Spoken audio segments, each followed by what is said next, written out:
Vážení jsme zmobilizovali veškeré síly, veškeré svoje vědomosti, které jste nabili tou roční praxi a vaší určitě intenzivní píly a všechny nás ohromili svým zkušební senát svými znalostmi. Řada z vás se už postrácela, vidím, že se zase našli. Můžu vás ujistit, když se někdo v těch katakombách tam u nás nahoře ztratí, máme opravný termín. Takže není problém, jako nám potom řekneme, kdy to bude. Samozřejmě dělám legraci. Nyní předávám slovo panu Jiřímu Vališovi, který je předseda Senátu a ten vás seznámí s průběhem a hlavně se zkoušejícími. Děkuji.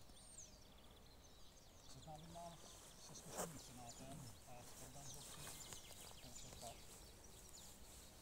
Já jsem předseda Vladimír Vališ, místopředseda je inženýr Rostislav Brána, místopředsedou výchovu bude zkoušet pan Radim Ivanovič, právní předpis je pan Jan Semka, zoologii inženýrka Svatava Holubová, péči odvěř pan Aleš Hukař, kinologii doktorka Sonja Šlapanská, střelectví inženýr Jan Blujc a lovectví inženýr Kamil Radač. Zkoušky budou probíhat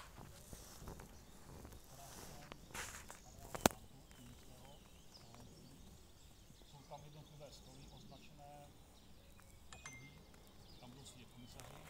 Poprosil bych každého spolku, který se tam bude připravovat, jen bude zkoušeníci, aby tam nebyly takové velké problémy, že by toho zkoušenící seděl sám. Vždycky kdo bude mít volno, bude mít zkoušení, tak by přišel s takovým přestávkou, má čas na přípravu, když pak bude hotový, bude přizkoušet. A ještě v té organizaci občerstvení, a to je možno zase za chvilku u nás v sovětské kuchyni. Jeden z vás jsem ukázal ten způsob, jak se tam k tomu dostanou, jak můžete jít ven samozřejmě a projít tady těma stupni nahoru a tam bude pro vás přichystáno. V poledne počítáme, že by měl být hotový guláš, takže když budete mít chuť hlad, tak určitě běžte ochutnat. Takže vám přeji ještě jednou mnoho zdaru a povolám dnešním zkouškám zdar. Zdar.